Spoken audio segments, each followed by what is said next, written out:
Olá, estudante de Orgânica. Vamos para a nossa quarta aula de adição eletrofílica. Na aula passada falamos sobre adição de água aos senos, de álcoois aos senos, rearranjo de carbocátion, expansão de anel e exercícios propostos e resolvidos. Revisando rapidamente, então, vimos que a reação do alceno com água ela não dá em reação, no reaction. Tá? Agora, na presença de um ácido, aí sim forma um álcool. Isso porque o ácido faz com que a água passe a ser um íon hidrônio, numa reação ácido-base. E aí esse íon hidrônio é o que vai fornecer o eletrófilo para a ligação π, que é o nucleófilo. Uma reação lenta, forma carbocátion. A água está no meio ali, vai estar funcionando como nucleófilo, formando um álcool protonado. Por ser muito ácido esse álcool, qualquer base fraca no meio pode retirar e colocar o equilíbrio para o produto, gerando um álcool. Esse seria o diagrama, né, de progressão da reação, tá? Formando aí, né, os estados de transição e os intermediários.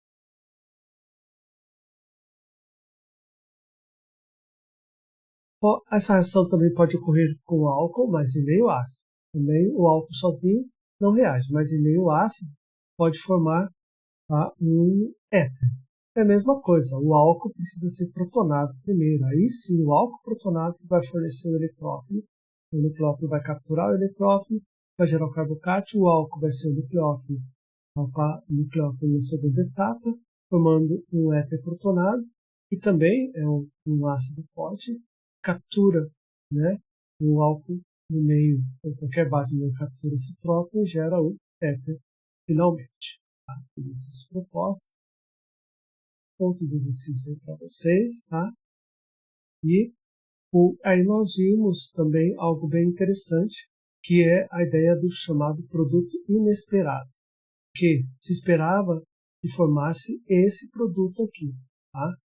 E somente. Mas o que acontece? Acontece a formação de um produto não esperado. E aí, a mesma coisa aqui. Esperava a formação só desse produto e gerou um produto inesperado. Tá? Inclusive, ele é produto majoritário. Então, aí, nós estamos falando de rearranjo de carbocátion. O Blackmore, ele sugeriu isso para resposta a esses produtos inesperados. Então, o rearranjo de carbocátion deve ser sempre pensado quando formar o carbocátion. E aí, nesse caso, é a mesma coisa. O nucleófilo reage com o eletrófilo, o bromo sai na forma de bromeno. Só que aqui, nesse caso, se houver a possibilidade de rearranjo para formar o carbocátion mais estável, vai ocorrer. E aí, então, pode ocorrer com o deslocamento 1,2-hidreta, que formou de um carbocátion secundário potenciário, levando um produto majoritário. O deslocamento pode ser 1,2-metila. Tá? Só vai ocorrer o deslocamento da metila se não houver hidrogênio no carbono vizinho para formar um carbocátion mais estável. E assim leva ao produto majoritário. E aí, não há rearranjo quando o deslocamento levar a um carbocátion igual. Tem que ser o carbocátion mais estável para pensar em rearranjo. Tá? E existe um outro rearranjo que é chamado de expansão de anel, em que, ao gerar um carbocátion, havendo possibilidade de um anel com muita tensão, ele pode expandir. Só a expansão do anel já é suficiente para justificar o rearranjo. Mas aqui não somente expandiu, como ainda levou à formação de um carbocátion terciário. Exercícios, tá? Foi feita a solução ali, né? Então, nessa aula nós vamos falar de adição de halogênios, exercícios propostos, adição de halogênios e água, mecanismo de formação de haloidrina, tá? Tem a ver com a adição de halogênios e água, halogenação na presença de outros nucleófilos e exercícios propostos. Então, pensando em adição de halogênios, os halogênios bromo e cloro se adicionam aos senos. A gente pode olhar aqui, então, a adição vai ocorrer aqui em torno da dupla ligação, nesse primeiro momento. Tá? E o cloro a mesma coisa. A gente vai ter aqui um dialeto vicinal, ou seja, um é vizinho, vice de vizinho. Tá? Na primeira vista, não é aparente que existe um eletrófilo, porque o bromo não tem diferença, não dá para dizer que tem o bromo mais ou o bromo menos, o bromo com uma carga parcial positiva, o bromo com uma carga parcial negativa, né? Assim como do cloro. Mas não é aparente, tá, a presença do eletrófilo, tá? Mas ele está presente, é o que nós vamos ver no mecanismo de reação. Então, ó, um alceno, tá? E aí o bromo. Aí vocês têm que lembrar que, provavelmente, o bromo é um átomo grande. Ele é um átomo grande, uma molécula grande também. E aí pode haver o quê? Pode haver uma mudança de densidade eletrônica. Aquela ideia de Van der Waals para os alcanos, né? Então, essa mudança de densidade eletrônica faz com que haja um dipolo momentâneo. Então, dentro dessa ideia, é o que pode acontecer. Então, num dado momento, há uma deslocalização eletrônica, e aí tem um dipolo, e aqui tem uma carga parcial, por exemplo, positiva, aqui uma carga parcial negativa, que vai se desfazer. Tá? Mas é o suficiente para que o quê? Que o nucleófilo encontre esse eletrófilo. Tá? E aí, então, o par de elétrons do bromo, ele reage com o carbono, tá? E aquele bromo, que teria uma carga parcial negativa nesse momento de polo, ele sai na forma de brometo. E aqui ocorre que uma ciclização. Agora a gente tem um ciclo de 3 átomos, tá? Esse é chamado de íon bromônio, tá? Íon bromônio.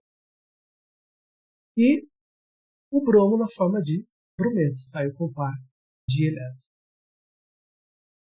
E aí, então, ele é o nucleófilo da segunda etapa, reage ali com o carbono, abre, né, o ciclo automaticamente e, voilá, nós temos ali um dibrometo vicinal, tá? Um 2 dibromo etano. Bom, dibrometo vicinal. Por que a primeira etapa não forma carbocátion? Veja que não formou carbocátion. Até agora a gente estava falando carbocátion. Cuidado com o rearranjo carbocátion. Falamos até em expansão de anel, que não é o caso aqui. Tá? Então, vamos entender qual a razão de não haver formação de carbocátion. Ali, ó, nesse caso aqui, se ocorresse por adição e a geração de carbocátion, adicionaria o bromo nesse carbono e formaria o carbocátion. Bom, para essa estrutura, qual é o primeiro problema que nós temos aqui? Carbocátion primário. Então, o carbocátion primário ele é muito instável para se formar. Tá? Mesmo se fosse o carbocátion secundário, ele não se formaria. Daí já não seria por esse motivo. Já veja já. E aí, então, nesse caso. Agora, a outra possibilidade é ocorrer o ataque no bromo, o par de elétrons ciclizar e formar o íon bromônio. Tá? E aí sim, o brometo vai reagir com ele. Tá? Então, esse é menos estável e esse é mais estável. Mas esse é muito mais estável, ao ponto de que esse não se forma nesse caso. Tá? Não se forma nesse caso. Qual a vantagem do íon bromônio? A primeira vantagem do íon bromônio é que ele tem todos os átomos com octeto completo. Esse carbono está com octeto completo, esse carbono está com octeto completo, e o bromo, tá, ó, 2, 4, 6, 8. Todos eles estão com octeto completo. Isso é uma vantagem. Tá? O bromo, como é um átomo grande, ele também dá uma boa sobreposição de orbitais para formar esse ciclo também. Então, as evidências têm mostrado que passa pelo íon bromônio e não por um carbocátion. Vamos ver depois mais algum detalhe. O que seria o íon bromônio de eteno. Aqui, inclusive, parece, né, que a carga positiva está concentrada no bromo. Mas se a gente for olhar aqui, ó, esse mapa de potencial, deixa bem claro que a carga positiva está concentrada nos carbonos. Tá? É a nossa dificuldade. Assim, essa é uma representação, tá? Uma estrutura de Lewis, ela tem os seus defeitos. Tá? Isso aqui é o mais assim, mais próximo da realidade. Mas essa é uma representação que nos permite fazer aí essa teoria aí de Lewis. Tá?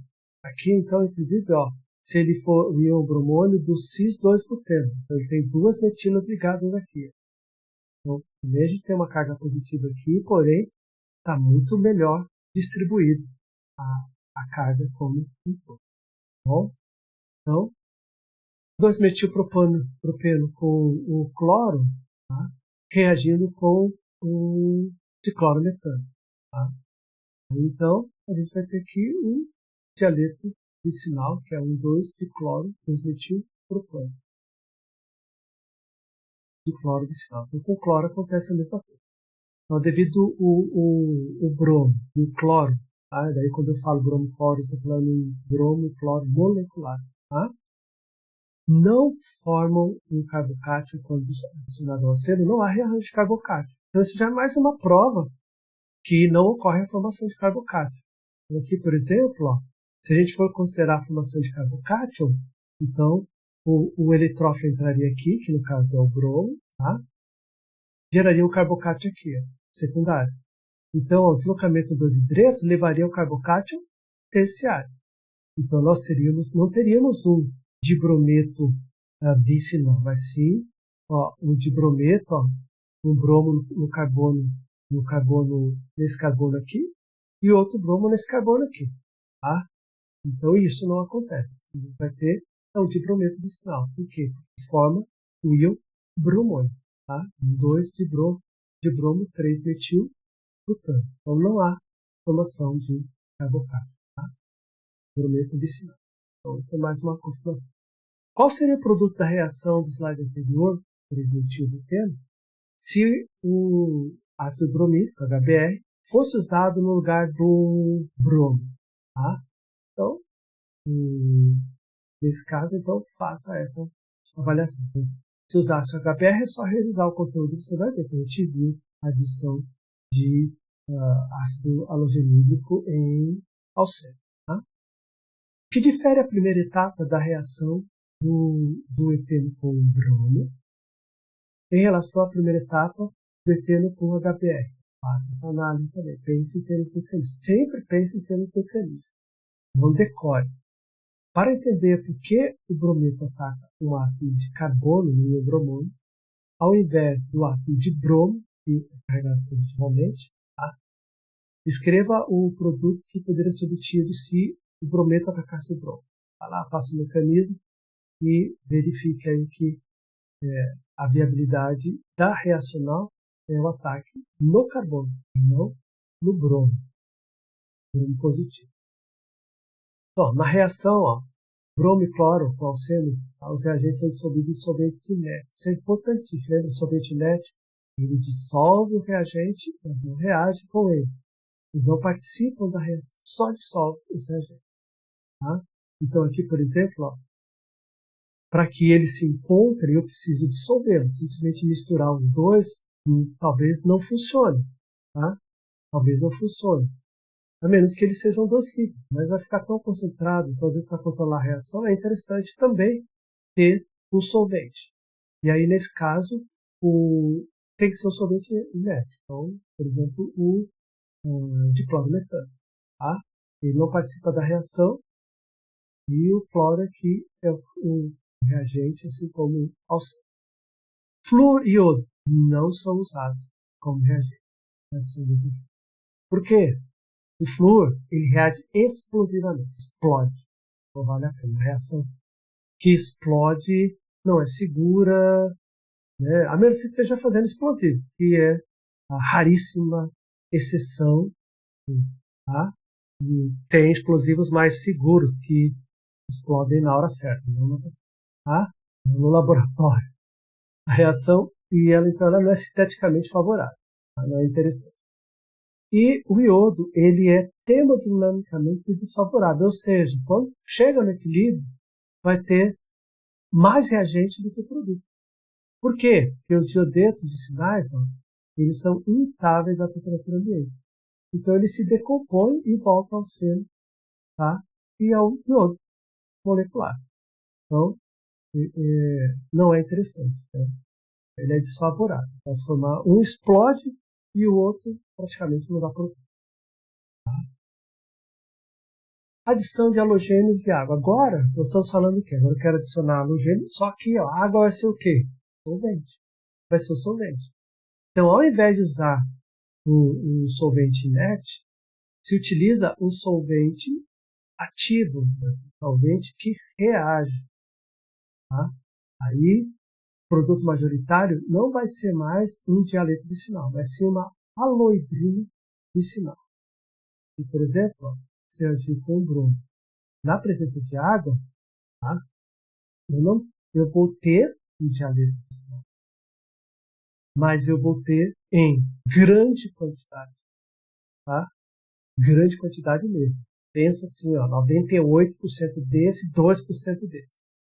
Tanto que a gente até despreza esse dialeto vicinal quando a reação ocorre com água. Tá? Então, nesse caso aqui, então, essa é uma aloidrina, que é a hidrina, a parte da hidroxila. Tá? Então, é a mesma coisa. Com cloro, se a água for um solvente, vai formar também uma aloidrina, cloro, tá? E esse aqui também, em quantidades muito baixas. Tá? Vamos lá, então? Então, o mecanismo. Bom, se vocês lembrarem, na revisão dessa própria aula, a água ela não reage com o oxigênio. Então, porque ela não tem condições sozinha de fornecer um eletrófilo. Então, o bromo molecular, o BR2, é que vai fornecer esse eletrófilo. Tá? Então, ali, então nós vamos ter aí, que pensa que tem um delta mais, aqui um delta menos, por causa de uma, né, a nuvem eletrônica sofreu aí, né, um momento de polo ali, gerou um momento de polo, tá? Um momento de polo e induzido, né? E aí, nesse caso aqui, então, o nucleófilo reage com esse aqui que está deficiente em elétrons. Então, ocorre a ciclização a partir de par de elétrons do bromo, tá? E o bromo sai na forma de brometo com o par de elétrons ali. Tá? Vamos lá, então tá paleta, dá até para dormir aí um pouquinho enquanto essa tia se desenvolve. Aí nesse caso aqui, ó, formou, tá, o íon bromônio. O brometo não está ali? Está ali, o brometo está ali. Ó. Bom, ele pode reagir? Pode. Ele é um nucleófilo. Na segunda etapa, qualquer nucleófilo que tiver aqui vai reagir. Só que a água é um solvente. E ela está em grande quantidade. Então, nesse caso aqui, o nucleófilo. Então, eu tenho dois nucleófilos. Esse aqui pode reagir e formar o dialeto vicinal. Mas a água vai estar, ela é o solvente. Então, o solvente, tu pensa assim, ó, o solvente está ali na casa de 55 para 1. Então, você tem 55 moléculas para atacar esse aqui, tá? Na forma de nucleófilo, e uma dessa para reagir com esse aqui. Então, nesse caso aí, né? Nesse caso, a água está em franco excesso. Obviamente, vai ter muito mais moléculas de água aqui no entorno do que o brometo. E ainda que o brometo ele vai estar sendo solvatado pela própria água, ou seja, ele não está tão livre assim como a gente está vendo. Imagina que tem um monte de moléculas aqui, ó, em torno do brometo, solvatando ele, enquanto essa água está solvatando também essa molécula. Então, ela não somente está solvatando, como ela já pode reagir. Então, as vantagens da água, nesse sentido, tanto por estar em grande concentração, quanto pelo fato da água solvatar esses próprios íons. Tá? E aí, então, espera o quê? Uma aloidrina, não um dialeto. Cada ali, ó, reage ali, abre, tá? Um ciclo ali, e forma esse álcool protonado. Lembra, se ele tiver o álcool protonado, uma base fraca pode desprotonar ele e deslocar o equilíbrio para os produtos. Que é o caso aqui. A água está em tanta quantidade. O brometo poderia fazer isso? Poderia também fazer, sem problema. Mas a água está em grande quantidade. Então, dê preferência para ela. Então, ela captura o pró, par de elétrons, né? Vai para o oxigênio, de positivo ele fica neutro. Aí, voilà. Estamos aí com a nossa aluidrina. Aí o outro, eu represento, não precisa. A concentração do elétron é pequena, que é desnecessário. Bom? E aí, então, nós temos aqui o hidrossol. Aí você vai ver assim, por que está com esse carbono e não esse aqui? Tá? Bom, vamos olhar ali, ó. O estado de transição. Lembra que o estado de transição é quando você tem ligações semi-formadas, ligações semi-rompidas, então ligações semi-formadas, ligações semi-rompidas. E o estado de transição, conforme está havendo o rompimento dessa ligação, tá? Então aqui é um par de elétrons não ligantes passando a ser ligante. Então, por isso uma carga positiva. Lembra? Par de elétrons não ligantes para par de elétron ligante, você ganha carga positiva. Por isso parcial, porque essa ligação é parcial. E aí esse aqui está ganhando, diz assim, um par de elétrons, tá? Também. Está ganhando um par de elétrons aqui. E aí ele já está ligado aqui. Né? Então, por isso a carga parcial positiva nele. Tá? E o rompimento dessa ligação está fazendo com que o bromo, que aqui já estava positivo, ele fique menos positivo, porque daí é um par de elétrons ligantes passando a não ligante. Tá? Passando a não ligante. E aí, nesse caso aqui, a carga parcial de carga formal positiva baixa para a carga parcial positiva. Tá? E aí, com isso, isso aqui é importante. Ó. É o estado de transição tipo carbocátio. Tipo carbocátio secundário. Tá? E o outro? Esse aqui, ó, é a mesma coisa. Carga parcial positiva no oxigênio, porque um par não ligante precisa ser ligante. Tá? Esse carbono está ganhando uma carga parcial positiva também. E o bromo está diminuindo a sua carga, porque um par ligante está passando a ser não ligante. Então está indo de positivo para parcial positivo para neutro. Né? Para neutro. E nesse caso, o que a gente tem aqui? Ó? Carbocátio, tipo um estado de transição, tipo carbocátio primário. Então, o carbocátio primário, a gente está careca de saber que ele é muito instável, tá? Para se formar. Ou, se você quiser também, esse se forma muito mais rápido do que esse não levar produto nenhum. Ele é muito lento. Né? Posso trabalhar com essa visão também. Então, aqui, ó, como esse ciclo aqui ele é assimétrico, então você tem que avaliar aonde vai formar, né? Que tipo de carbocátio forma no estado de transição. Por exemplo, se fosse carbocátio terciário aqui, carbocátio secundário, nós teríamos os dois produtos. Porém, o produto majoritário viria a partir do estado de transição tipo carbocátio terciário. Tá? Mas aqui não, como tem um estado de transição tipo carbocátio secundário, o estado de transição tipo carbocátio primário, só forma um produto. Tá? O estado de transição mais estável, enquanto esse é o menos estável. Então, a regra geral aqui, ó, ela se aplica muito bem ao eletrófilo adicionado ao carbono sp2, que tem o maior número de hidrogênios. Então, qual é o carbono com o maior número de hidrogênios? Esse. Onde o bromo se adicionou? Nele. Tá? Então, o eletrófilo não é o bromo, então ele vai se adicionar no carbono mais hidrogenado. Enquanto o nucleófilo vai se adicionar no carbono menos hidrogenado. Bom?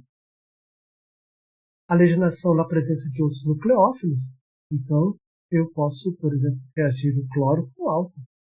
Tá? Substituir a água pelo álcool. E vai dar no mesmo, só que agora, ao invés de formar um álcool, vai formar, tá, um éter. Tá? no éter. No éter alfa-halogenado. Tá? Por exemplo, posso fazer a reação numa solução de cloreto de sódio. E onde o bromo, então eu vou ter a inserção de cloreto e de bromo. Então vai ser um halogeneto vicinal heterogêneo, né? Isso, halogeneto vicinal heterogêneo, onde vai ter o cloro num, o bromo outro. O bromo vai entrar na forma como eletrófilo e o cloro vai ser um nucleófilo na segunda etapa da reação. Tá? Tem essa possibilidade também. Em cada reação abaixo há 2 nucleófilos. Tá? Então, está vendo aqui. Vai ter o cloro, o metanol, aqui vai ter iodeto de sódio, KBr, ó, já está juntando as coisas, tá? Sabe que o KBr reage, né? Então, o HCl com água. Então, agora a gente está vendo, misturando aí as reações com cloro ou com ácido halogenídrico. Para cada reação, explique por que há maior concentração de um nucleófilo em relação ao outro. Qual será o produto majoritário? Tá? Então, tente explicar por que tem mais um nucleófilo que o outro, mas principalmente chegue no produto majoritário. Tá? Por que o sódio mais e o potássio, o cátion sódio e o cátion potássio, não podem fazer ligação covalente? Isso tem a ver com ligação química. Bom, ligação química. Então, a explicação está no tipo de ligação que ele faz. Tá? Qual será o produto de adição do cloreto de iodo, tá? No 1-buteno? O cloro é mais eletronegativo que o iodo. Isso é importante também pensar. Aí, na hora que houver a carga parcial, né, por conta da deslocalização de elétrons, você já sabe onde é que é a carga parcial positiva e onde é que vai ficar a carga parcial negativa. Qual dos dois vai ser eletrófilo, qual dos dois vai ser nucleófilo. Tá? Está dado. Qual seria o produto majoritário obtido na reação do bromo com o buteno, se a reação for realizada com diclorometano, tá? Água, álcool etílico e álcool etílico. Então vai ter solvente inerte e solvente ativo. Reage. Nossa referência bibliográfica, Paula Brus, volume 1. E grazie per l'ascolto, Soli Dio, Glória.